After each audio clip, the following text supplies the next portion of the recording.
खुदा बाप और बेटे और रूह कुदस के नाम से आमीन। मुबारकबादियाँ। मुबारक हैं वो जो रूह के गरीब हैं, क्योंकि आसमान की बादशाहत उन्हीं की है। मुबारक है वो जो हलीम हैं, क्योंकि वो ज़मीन के वारिस होंगे।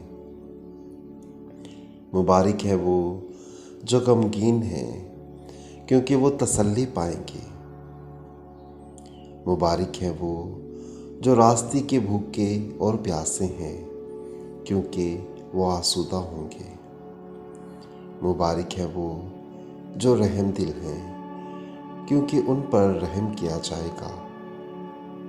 मुबारक है वो जो पाक दिल हैं, क्योंकि वो खुदा को देखेंगे।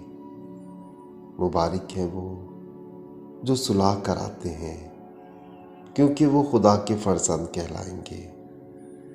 मुबारक है वो जो रास्ते के सबब से सताए गए हैं, क्योंकि आसमान की बादशाहत उन्हीं की है।